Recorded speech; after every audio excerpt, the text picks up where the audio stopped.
तो क्या आपको पता है, प्राकृतिक आपदाओं यानी नेचुरल डिजास्टर्स की वजह से ही हर साल हजारों लोग मरते हैं, लाखों लोग बर्बाद हो जाते हैं और तो और बहुत सारे लोग बेरोजगार भी हो जाते हैं। और इन्हीं प्राकृतिक आपदाओं में से एक चीज जो हर साल हजारों लोगों की जान लेकर जाती है, फ्लड यानी बाढ़।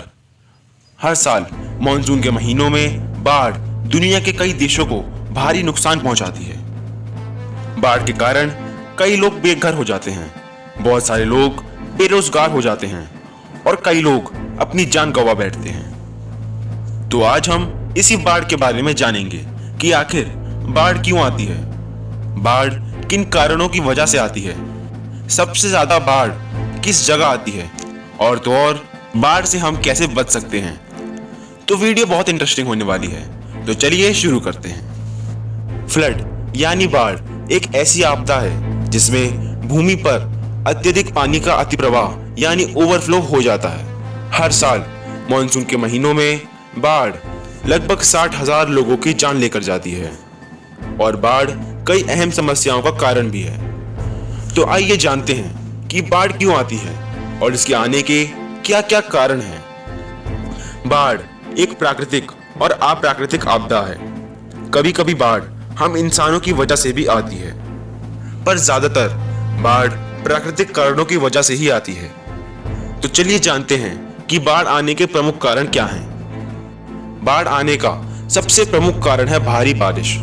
भले ही हम इंसानों ने भारी बारिश के पानी का ओवरफ्लो रोकने के लिए बहुत सारे इंफ्रास्ट्रक्चर बनाए हैं, पर कभी कभी ये चीजें भारी बारिश को रोकने में असमर्थ हो जाती हैं और फिर यही ओवरफ्लो बाढ़ का कारण बन जाता है।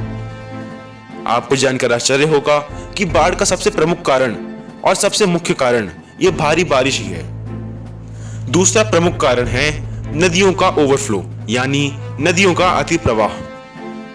भारी बारिश के मौसम में नदियों में ज्यादा पानी भर जाने की वजह से नदियों का पानी ओवरफ्लो हो जाता है और कभी कभी ये ओवरफ्लो बाढ़ का कारण भी बन जाता है। और ये बाढ़ का कारण नदियों के आसपास रहने वाले लोगों के लिए एक जान का खतरा है। तीसरा कारण है डैम्स यानी बांधों का ढह जाना। बांधों को इसलिए बनाया जाता है ताकि पानी का ओवरफ्लो ना हो, जिससे बाढ़ आने की समस्या भी ना रहे। पर तब भी कभी कभी ये डैम्स भी भारी बारिश में नहीं टिक पाते और भारी बारिश के चलते ये डैम्स भी ढह जाते हैं, जिसके कारण उनके अंदर का सारा पानी ओवरफ्लो हो जाता है और बाढ़ का कारण बनता है, जो कि बहुत ज्यादा खतरनाक है। चौथा कारण है डिफॉरेस्टेशन। डिफॉरेस्टेशन का मतलब होता है बड़ी मात्रा में पेड़ों की कटाई। बारिश के मौसम में जितने ज्यादा पेड़ होंगे उतना ज्यादा वो बारिश के पानी को सोख पाएंगे और बाढ़ जैसी नौबत आएगी ही नहीं। पर अगर पेड़ ही कट जाएं, तो बारिश के पानी को सोखेगा कौन?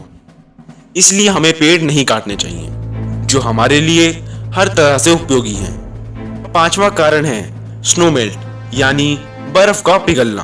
पेड़ों के कटने से टेम्परेचर और ज्यादा बढ़ जाता है, जिसके कारण पहाड़ों और ग्लेशियर्स की बर्फ पिघलने लगती है, जिसके कारण वाटर लेवल में एकदम से उछाल आ जाता है और यही पानी ओवरफ्लो होके बाढ़ का कारण बन जाता है। तो अब आइए जानते हैं कि किस जगह सबसे ज्यादा बाढ़ आती है। पूरे विश्व में सबसे ज्यादा बाढ़ भारत और बांग्लादेश में आती है, जहां पे मॉनसून के महीनों में हमेशा बाढ़ का एक खतरा मंडराता रहता है। और अगर हम बात करें भारत की, तो भारत में सबसे ज्यादा बाढ़ बिहार में आती है। तो आइए अब जानते हैं कि बाढ़ जैसी आपदा से हम कैसे बच सकते हैं। बाढ़ के वक्त हमें बहते पानी में पैदल नहीं चलना चाहिए, क्योंकि पानी के तेज बहाव के साथ उसमें गिरने का ज्यादा जोखिम होता है।